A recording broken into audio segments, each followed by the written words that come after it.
আমরা যখন সরকার পতন হচ্ছে তার এক সপ্তাহ পর থেকে আমরা বুঝতেছি যে আমরা ভুল করেছি, কিন্তু আমরা এখন যেটা ভুল করছি সেটা হচ্ছে আমরা ভুল ব্যক্তির ফাঁদে পড়ছি। ওরা 17 বছর আস্তে আস্তে করে জমাইছে, আর 10 মাসে যারা আসছে তারা একদিনে সক্রিয় ফেলছে।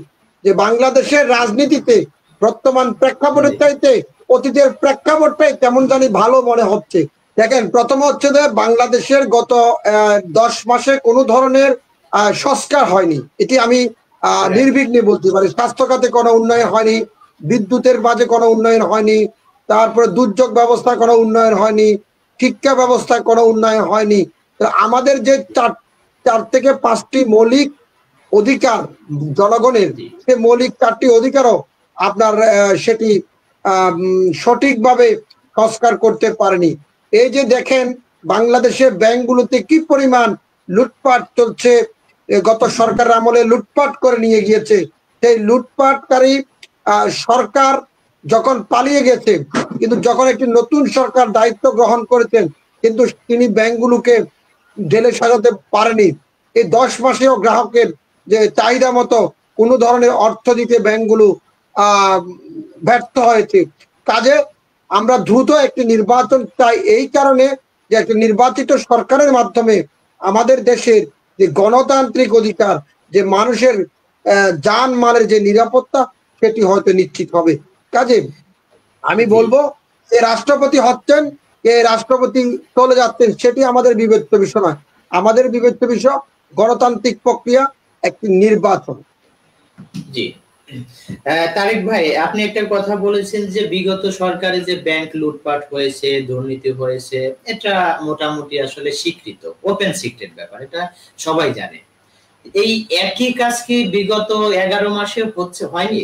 বরঞ্চ কোথাও কোথাও আরো বিগত 15 বছরের সীমাও অতিক্রম করে গেছে গত 11 মাসে। গত 15 বছরের সরকার যে পরিমাণ লুটপাট করছে, সে পরিমাণ লুটপাটের টাকা দিয়ে হয়তো কেউ গাড়ি করছে, কেউ বাড়ি করছে, কেউ অর্থ যোগান দিছে। সেখানে গত 10 মাসে সবাই একসাথে খেয়ে ফেলছে। ওরা 17 বছর আস্তে আস্তে করে জমাইছে, আর 10 মাসে যারা আসছে তারা একদিনে সব খেয়ে ফেলছে। 10 মাসে তার কোনো পরিবর্তন হয়নি, শুধু বাংলাদেশের 3টা এমপি মন্ত্রী এবং প্লাস বিভিন্ন জেলা, উপজেলা, ইউনিয়ন পরিষদের জনপ্রতিনিধি ছাড়া আগের মতো সবকিছু পূর্ণবহাল আছে, সবকিছু আগের মতনই আছে। তাহলে বাংলাদেশের নির্বাচনটা আরো তাহলে এই যে আপনারা যে জীবন বাজি রেখে যে আন্দোলন করলেন, আপনারা ধরেন যে সারা দেশে আপনাদের তো একটা বড় ভূমিকা ছিল এই আন্দোলনের পিছনে।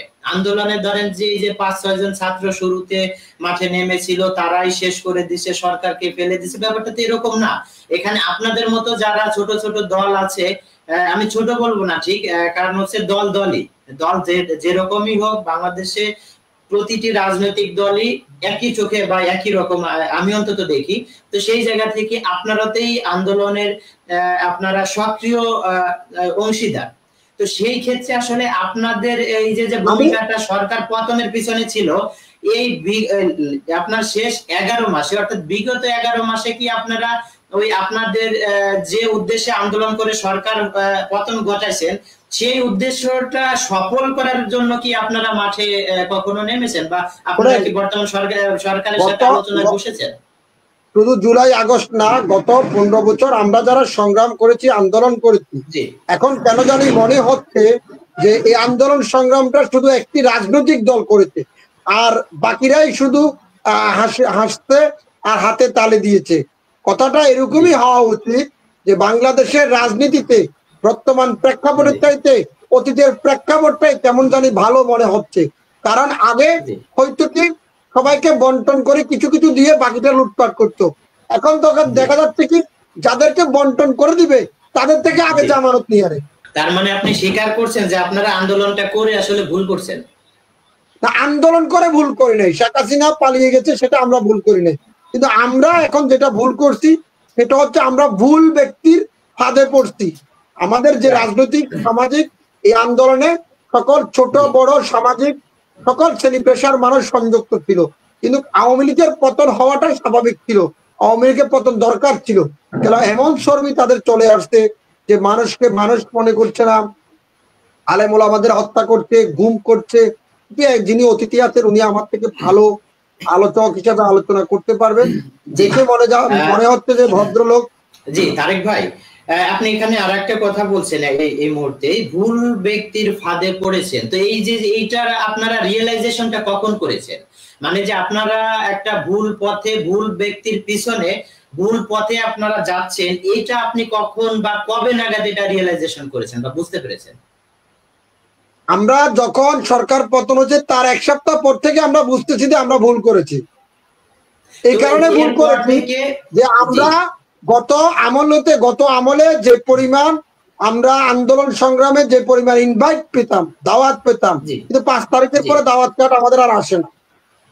কোন একটা জায়গায় তারেক ভাই, আপনারা যখন বুঝতে পারলেন যে আপনারা ভুল ব্যক্তির পিছনে ভুল পথের দিকে অগ্রসর হচ্ছেন, এরপর কি আপনারা আবার রাইট পথ খোঁজার চেষ্টা করেছেন?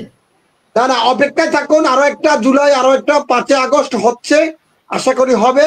এবং আরো একটি বিপ্লবের জন্য বাংলাদেশের মানুষকে অপেক্ষা করতে হবে। এই বাঙালি জাতি কখনো কোনো অন্যায়কে প্রশ্রয় দেয়নি, ভবিষ্যতেও দেবে না।